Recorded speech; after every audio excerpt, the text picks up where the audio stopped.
All right, man. Let's get it. Let's get it. Kentucky versus Georgia preview. You know what I'm saying? Hey, I'm ready.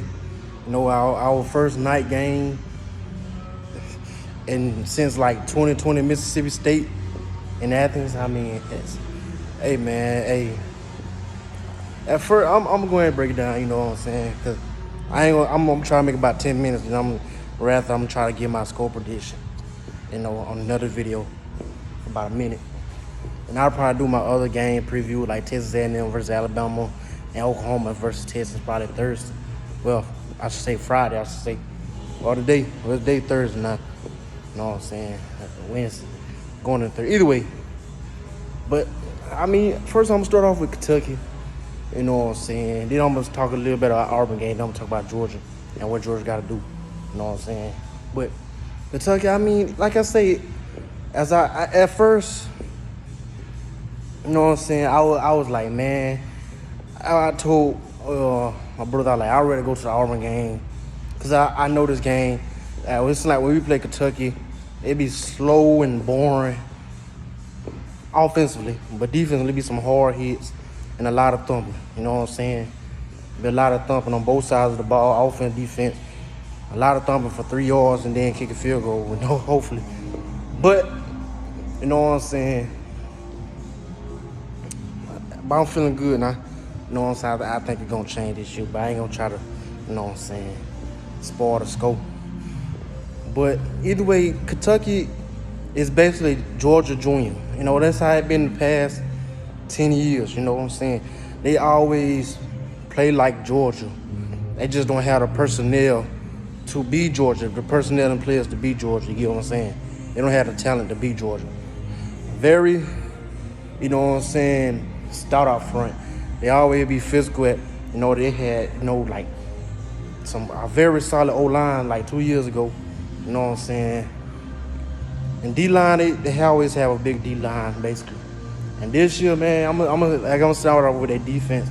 Defense, you know what I'm saying, it's solid. Given the fact, they played basically the same team Georgia played or whatever, and they played their starters mostly the whole time, more. They had closer games. I saw like the Akron game and all that or whatever, but and Ball State or whatever. I think Ball State threw like 4 interceptions that game, you know what I'm saying? And so, but the Vanderbilt game was kind of, you know what I'm saying, iffy. And then, the Florida game, they took over the Florida game. And then, the Eastern Washington game was kind of close or whatever in the score-wise. But nonetheless, man, the key player on Kentucky defense, man, is Deion Walker, Jordan Davis Jr., man. Like, dude, 6'6", 345, 350, whatever. He over 330 pounds. He's 6'5", 6'6", and he can move. Like, that dude can move. Like, me, I'm realistic as it gets. You know what I'm saying? I just call it how it is. That's how I've been doing ever since I've been talking football. But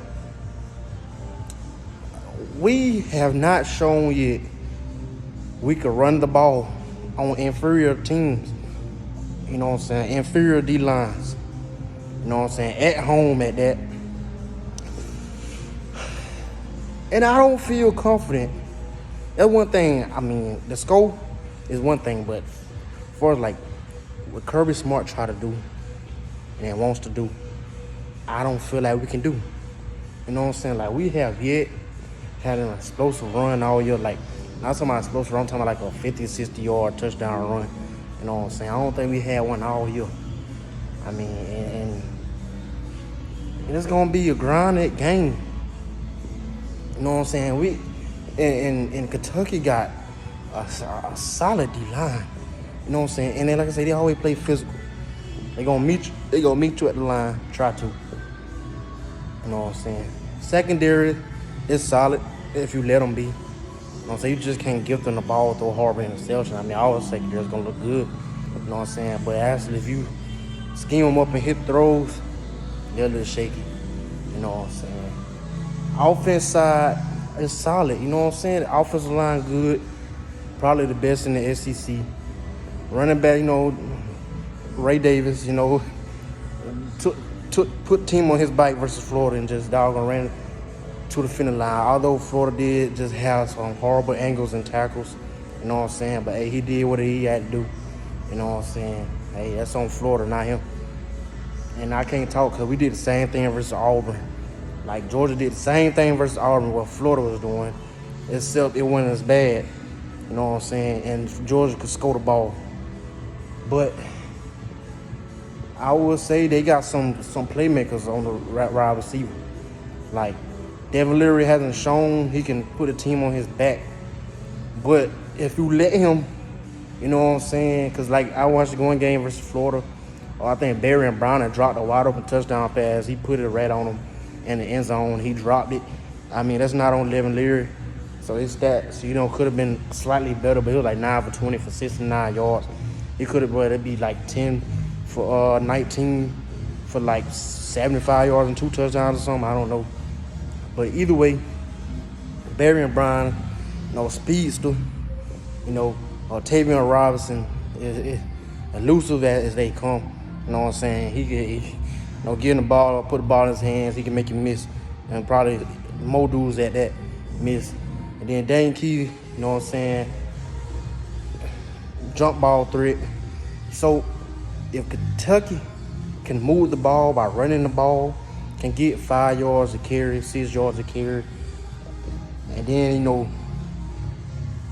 throw you off, and then hit the play action and, get Barry and Brian and Tavion Robinson them in stride, and Devin Leary hit the throw. They could be a very scary team, you know what I'm saying, if you let them be. But, like I say, Auburn, like I say, people say, I know how it's going to be. You know what I'm saying? It's rinse and repeat. People say, Kentucky going to beat Georgia. They look at the Auburn game, South Carolina game, and also they're like, Georgia going to lose to Kentucky. Kentucky, Auburn ran for 2,000 yards on Georgia. I know Kentucky going to run for 3,000, and they going to beat Georgia. They going to upset Georgia. You know what I'm saying? And then Georgia smashed Kentucky. Then get what? Kentucky ain't never played nobody, or Kentucky not even that good. Georgia still ain't played nobody. That's how it's going to be, rinse and repeat. I already know how it's going to go. But I've been seeing a lot of people saying Kentucky going to win. And then when you get college game day or whatever, or noon kickoff, whatever, you're going to see about 2 of them from each station choose probably Kentucky with the upset. You know what I'm saying? And it's going to be crazy. But either way, you know what I'm saying? Like I said, I ain't trying to spoil it. I ain't trying to make it too long. On to Georgia. Well, I'm going to go fast around the back. Kentucky is a downhill running team. You know what I'm saying? A downhill running team, like straight at you, line it up. 3 yards. If we get 3 yards, we're gonna run it again 3 yards, and you know what I'm saying? And then we're gonna go for it on 4th and 1. That's what Kentucky do. You know what I'm saying?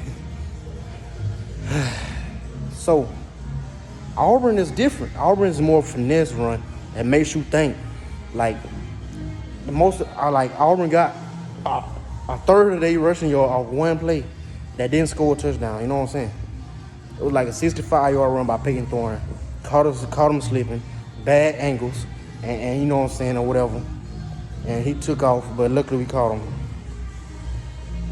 Jacquez Hunter had like 94 yards. And one of his touchdowns, you know what I'm saying, on the play he scored a touchdown was horrible.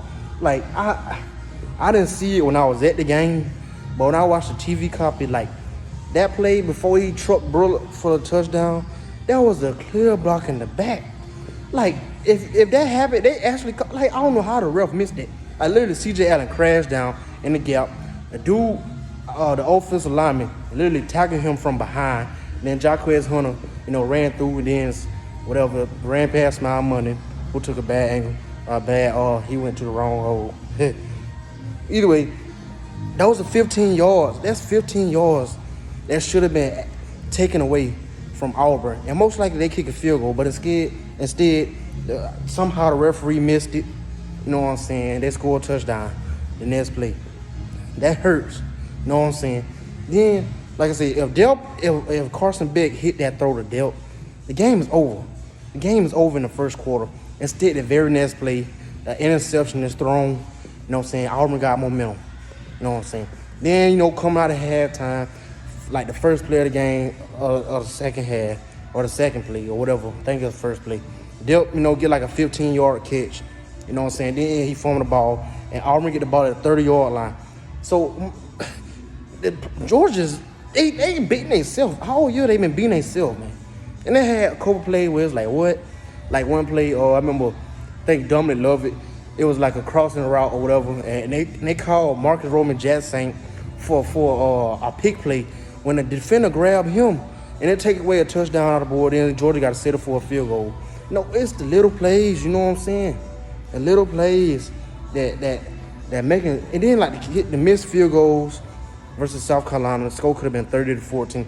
It's just those little things, man. You take 5, 6, 7 minutes off the clock, and then you have to settle for a field goal, and you miss it. Like, that's a big part in the score, in the game.